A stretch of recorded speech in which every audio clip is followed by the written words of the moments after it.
El Partido Comunista Chino reprime a los disidentes más allá de sus fronteras, según el Consorcio Internacional de Periodistas de Investigación. La pesquisa, fruto de 10 meses de trabajo, está basada sobre entrevistas con más de 100 víctimas en 23 países, documentos confidenciales, interrogatorios grabados en secreto, llamadas telefónicas y mensajes de texto que revelan la represión transnacional del régimen de Xi Jinping contra opositores, en especial contra activistas que se radicaron en el exterior y apoyan las causas de la minoría musulmana uigur, la independencia de Taiwán y de Hong Kong, etc. La investigación, presentada con el título de China Targets, revela la magnitud de las tácticas utilizadas para silenciar las críticas, manipular instituciones internacionales como la ONU e Interpol y promover una visión autoritaria de los derechos humanos, lo cual refleja la debilidad de las democracias frente a esta amenaza, acentuada desde el ascenso al poder de Xi en 2012. Arturo Torres, fundador y director del portal de investigación Código Vidrio, participó de la investigación junto a 102 periodistas de 41 medios de 30 países. La primera entrega fue publicada justamente en Código Vidrio de Ecuador con el título Así opera la maquinaria represiva de China para aplastar y hostigar a su disidencia en el mundo. Arturo, es una radiografía de los esfuerzos del régimen para perseguir, censurar, amenazar y perjudicar a los disidentes chinos en el exterior. Sí, muchas gracias, Jorge, por la entrevista, por la oportunidad de un poco compartir la experiencia periodística que hemos tenido estos últimos meses. Sí, es una estrategia, pero que detrás tiene un objetivo muy puntual, que tiene que ver con este plan de China de ser la potencia hegemónica, ¿no es cierto? Y por lo tanto, una buena imagen va a apuntalar esa estrategia que ellos más o menos tenían previsto para el 2030, ¿no es cierto?, llegar a consolidarse como la primera potencia, porque todos los indicadores daban digamos, y apuntaban hacia allá. Por eso es que esta es una estrategia que se realiza a nivel global. A China no le conviene tener esta mala imagen, además de que hay una diáspora que empezó después de la pandemia, y eso evidentemente debilita su intención de posicionarse como una primera potencia mundial. La idea es neutralizar voces opositoras o de disidentes en el exterior. Ahora bien, ¿cuánto invierte en esto? ¿Cómo se maneja esta maquinaria? Esa es una muy buena pregunta. O sea, lo cierto es que nosotros, de lo que hemos podido mapear, ellos han estado presentes de forma muy puntual en más de 40 países con estas estaciones clandestinas de policía que son armadas para perseguir, para monitorear, para ubicar a quienes han dejado su país en esta diáspora, sobre todo los últimos 4 años, y sobre eso actuar. Es decir, quienes salen de China son monitoreados y además so pena de obligarles a que no digan nada, no se opongan, no cuestionen al régimen de Xi Jinping, porque sus familiares que están en China son hostigados, son reprimidos, muchas veces son detenidos. Entonces, esta mecánica es una mecánica perversa en la cual quienes abandonan China también tienen a sus familiares, y esa es la vía por la cual el gobierno chino lo que hace es mantenerles cohesionados, presionados para que no realicen protestas que puedan poner en duda la forma en que opera China, sobre todo en el tema de violaciones de derechos humanos, hostigamiento y la creación de verdaderos campos de concentración. En el caso de los uigures, que es una provincia que está en el norte de China, que es una de las minorías más perseguidas por el Partido Comunista, que también han tenido que salir por el mundo y son hostigados y perseguidos en varios países. Mencionaste 2030 y alguna vez me dijeron en Beijing justamente, lo que ustedes piensan a 5 años, nosotros lo pensamos a 500 años. Y aparentemente, por lo que leí en el trabajo, esto comenzó después de la matanza de la plaza de Tiananmen, es decir, a orquestarse, pero hay documentos también publicados en el trabajo del Consorcio Internacional de Periodistas de Investigación. Sí, sí, es muy bueno el punto que mencionas, porque tenemos que remitirnos a esa época cuando hay este primer levantamiento que pone en riesgo y evidencia los problemas que tienen ya las disidencias, el acoso que existe y hay miles de muertos. Obviamente no, eso es un tema que también surgió en esta investigación, son datos, porque los datos recabados son de información de archivos del mismo gobierno chino, de la policía china. Esos datos no salen hacia el mundo, pero lo que se salió es que no llegaron a más de 100, según recuerdo. Entonces, este momento de quiebre que fue Tiananmen y la revuelta en los años 90 contra el Partido Comunista fue aplacado brutalmente. Pero eso no significa que no siguió esta disidencia subterránea, activándose a diferentes niveles, pero yo creo que el nuevo pico de esta disidencia surge después de la pandemia, cuando tuvimos unas restricciones brutales de China y también había esta restricción de información. Quienes decían lo contrario hay gente que estuvo encerrada, familias encerradas por más de un año en sus casas, como cárceles, con candado. O sea, eso también marcó este éxodo que empieza realmente desde el 2021 en China y que ahora mismo estamos viviendo. Fue impresionante durante la pandemia, de hecho, que por ejemplo Shanghái fuera dividida en dos y que 13 millones de personas de un lado estuvieran confinadas, las otras podían salir, pero con restricciones. Es decir, ese poder de vigilancia y de control ahora se exporta. Y creo, leyendo el trabajo, por supuesto, creo que la novedad es la vigilancia y la piratería digital, que no es necesario que tengan agentes en el terreno, sino que lo pueden hacer desde la propia China.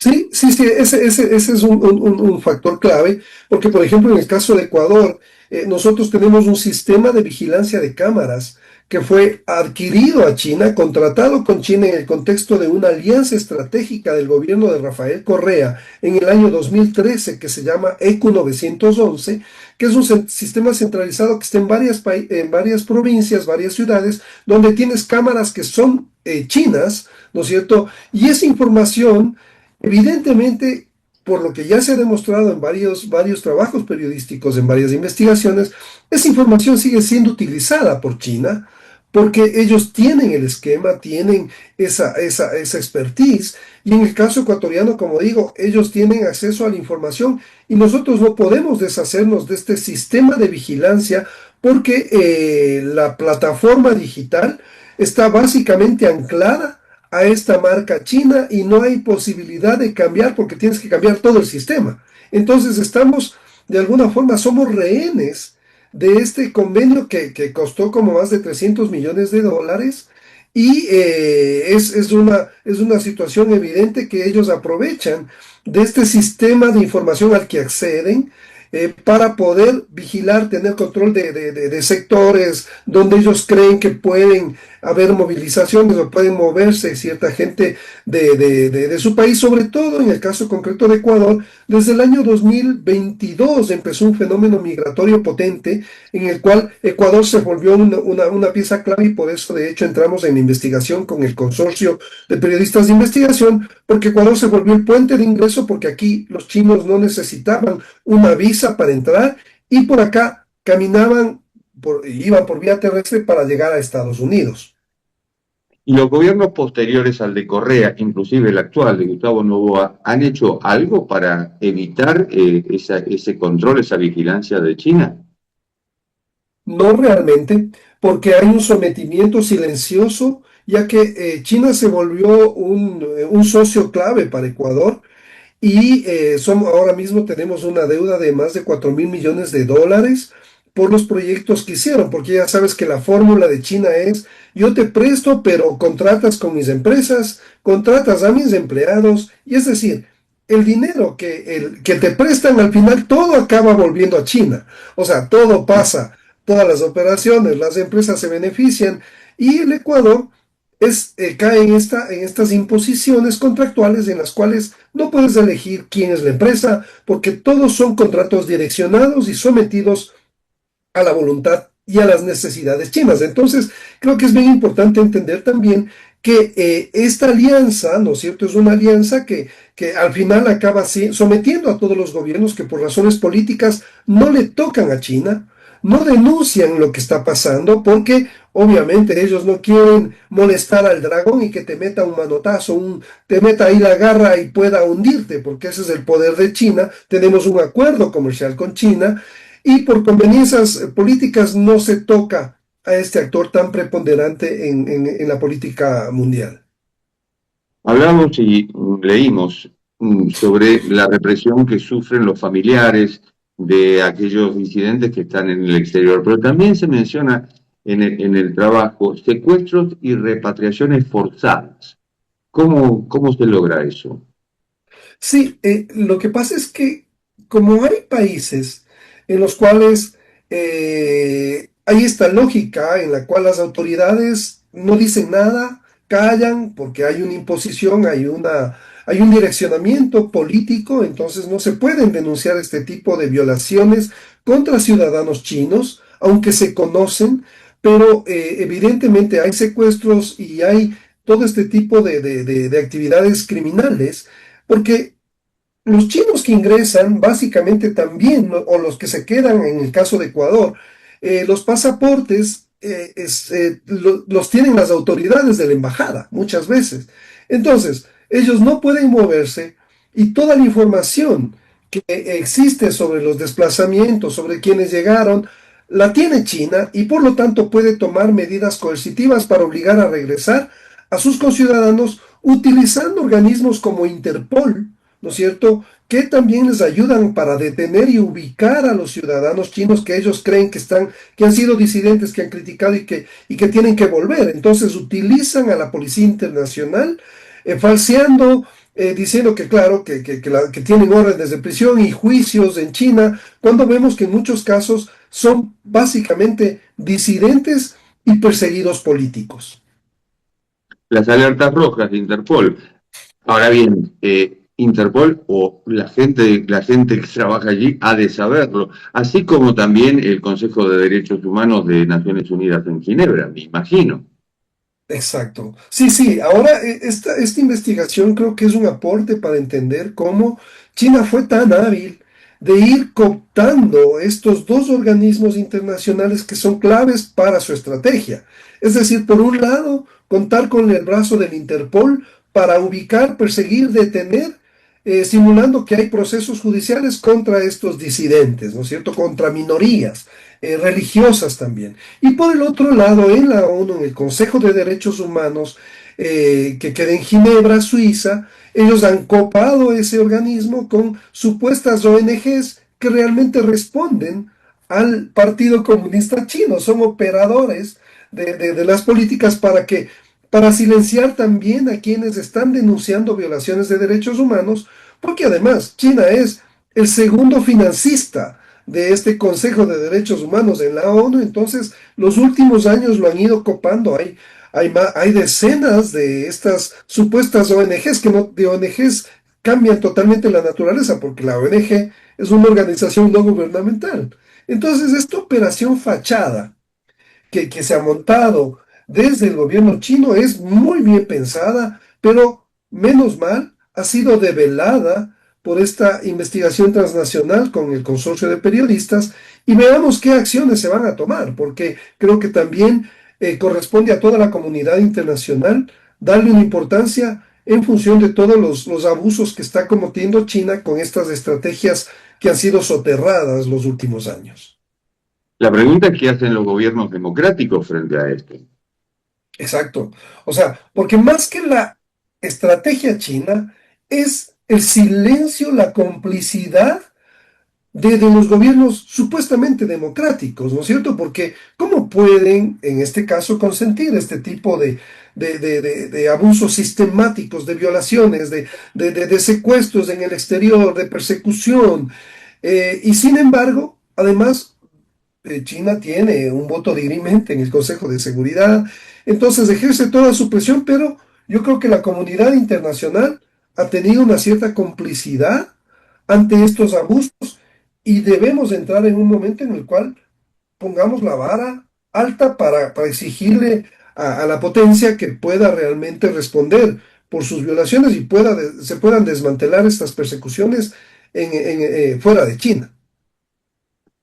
El trabajo se lee como una novela, pero no es ficción, evidentemente. Y también menciona el trabajo de agentes y proxies. Y la pregunta es, ¿hay gente en los países trabajando justamente para esto? Sí, sí.